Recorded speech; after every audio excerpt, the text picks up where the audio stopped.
hormat Bapak Taufik Rohman selaku dosen pengampu mata kuliah Fikih Muamalah Kontemporer dan teman-teman yang saya banggakan. Sebelumnya saya akan memperkenalkan anggota dari kelompok 13, yaitu yang pertama saya sendiri, Holida, dan yang kedua Abdul Mukid, dan yang ketiga Firna Nahwa Firdausi. Baik, untuk mempersingkat waktu langsung saja. Di sini saya sebagai pemateri pertama akan menjelaskan tentang pengertian zakat, wakaf, dan nazir. Untuk yang pertama, pengertian zakat. Menurut bahasa, zakat berasal dari bahasa Arab yang artinya menyucikan. Zakat adalah bentuk sedekah kepada umat Islam. Zakat diperlukan dalam Islam sebagai wajiban atau seperti pajak. Untuk selanjutnya, zakat adalah merupakan ibadah di mana orang Islam memberikan 2,5% dari hartanya untuk disumbangkan kepada yang membutuhkan. Berdasarkan pengertian zakat, maka dapat diartikan yaitu sebagai suatu konsepsi ajaran Islam yang mendorong orang Muslim untuk mengasihi sesama, mewujudkan keadilan sosial, serta berbagi dan mendayakan masyarakat. Selanjutnya, untuk mengentaskan kemiskinan. Untuk yang kedua yaitu pengertian wakaf. Pengertian wakaf secara etimologi, wakaf berarti menahan, mencegah selamanya. Tetap, paham, menghubungkan, mencabut, meninggalkan, dan lain sebagainya. Sedangkan menurut istilah, wakaf adalah perbuatan seseorang untuk memisahkan sebagian harta benda atau harta miliknya yang dimanfaatkan untuk kepentingan ibadah dan kesejahteraan umum. Untuk yang ketiga yaitu pengertian nazir. Nazir berasal dari kata kerja bahasa Arab yaitu nazaro yang juru dan nazaron yang mempunyai arti menjaga, memelihara, mengelola, dan mengawasi. Adapun nazir adalah isim fa'il dari kata nazir yang kemudian dapat diartikan dalam bahasa Indonesia dengan pengawas atau penjaga. Sedangkan nazir wakaf atau bisa disebut nazir adalah orang yang diberi tugas untuk mengelola wakaf. Jadi nazir wakaf adalah orang atau badan hukum yang memegang amanat untuk memelihara dan mengurus harta wakaf sesuai dengan wujud dan tujuan wakaf tersebut. Untuk materi yang kedua yaitu dasar hukum dan syarat rukun zakat dan wakaf. Yang pertama, dasar hukum zakat. Di dalam Al-Quran banyak ayat-ayat yang memerintahkan umat Islam untuk menunaikan zakat. Di antaranya yaitu yang pertama, dasar hukum dari Al-Quran, yang berarti tunaikanlah zakat dan berikanlah pinjaman kepada Allah pinjaman yang baik. Quran Surat Al-Muzammil ayat 20.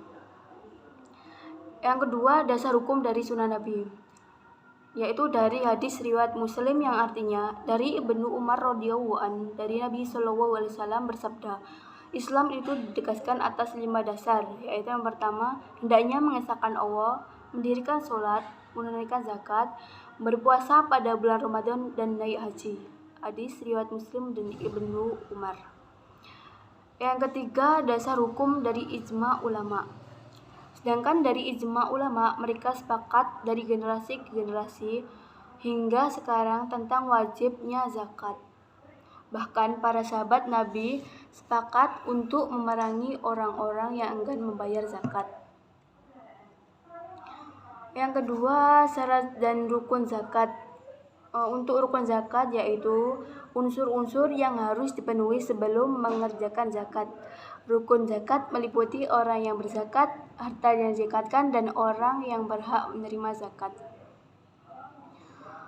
Untuk syarat wajib zakat yaitu zakat hukumnya wajib pada setiap harta yang telah memenuhi kriteria, syarat, dan sebab zakat, baik pemilik tersebut sudah mukallaf atau belum.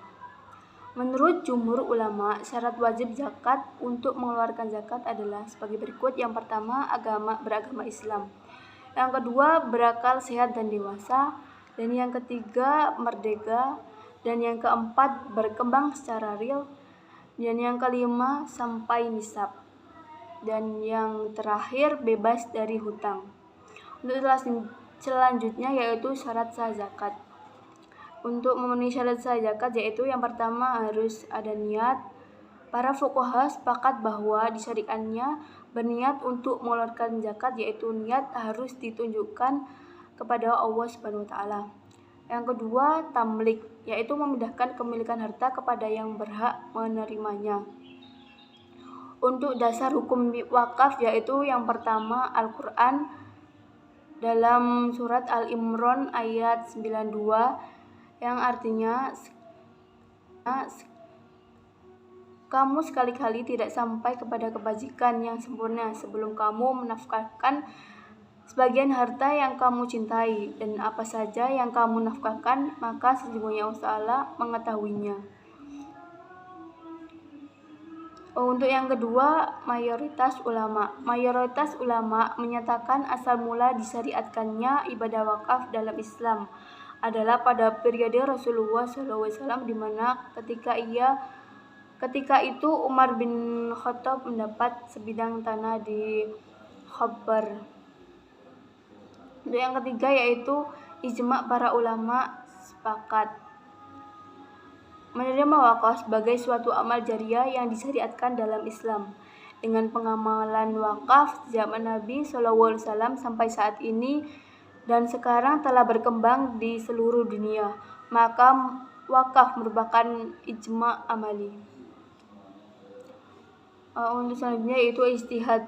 Ketentuan-ketentuan detail mengenai perwakafan didasarkan kepada ijtihad para ahli hukum Islam, seperti pendapat Imam Al-Zuhri bahwa mewakafkan dinar hukumnya boleh dengan cara menjadikan dinar tersebut sebagai modal usaha, kemudian keuntungannya disalurkan pada ma'kuf alaih.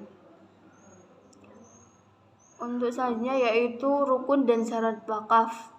Rukun wakaf yaitu ada beberapa, yaitu yang pertama ada pihak yang berwakaf atau wakif. Yang kedua ada objek berupa harta kekayaan yang diwakifkan. Untuk yang ketiga yaitu ada penerimaan dan pengelolaan harta wakaf atau yang disebut dengan nazir.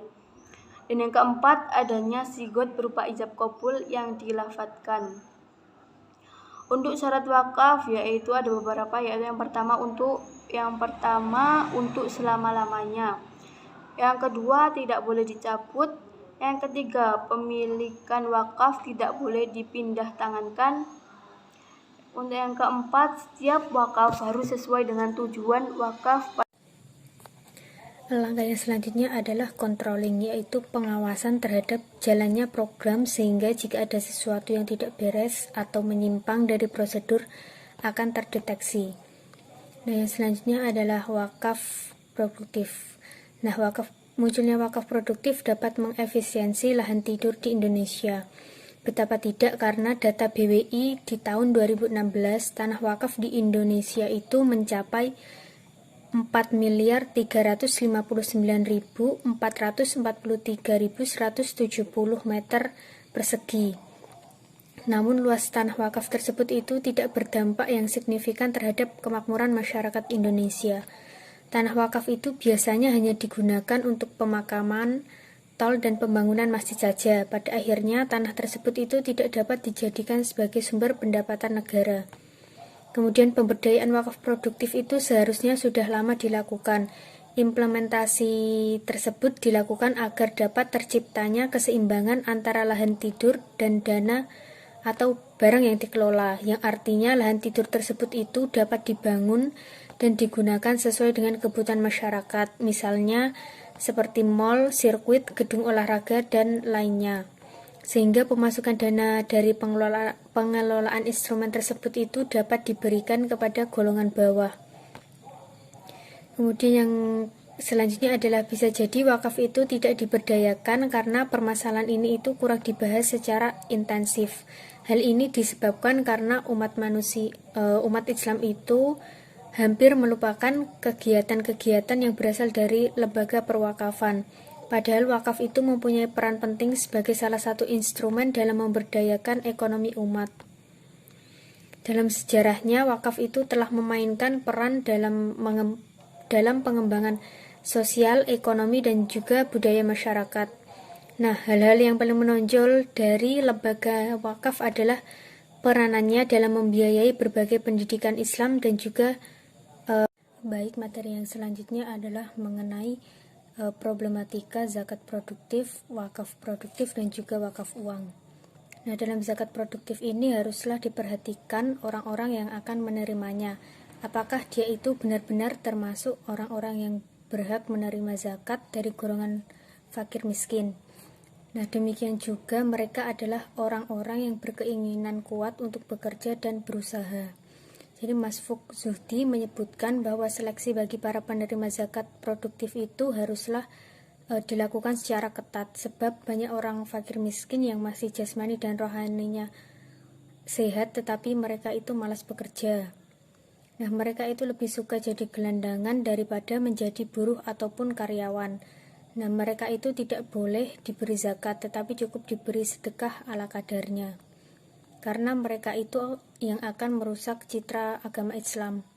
Karena itu fakir miskin itu harus diseleksi lebih dahulu, kemudian diberi pelatihan keterampilan yang sesuai dengan bakatnya, dan kemudian baru diberi modal kerja yang memadai. Nah, terdapat beberapa langkah yang menjadi acuan dalam pendistribusian zakat produktif, yang diantaranya adalah forecasting, yaitu meramalkan, memproyeksikan, dan juga mengadakan taksiran sebelum pemberian zakat.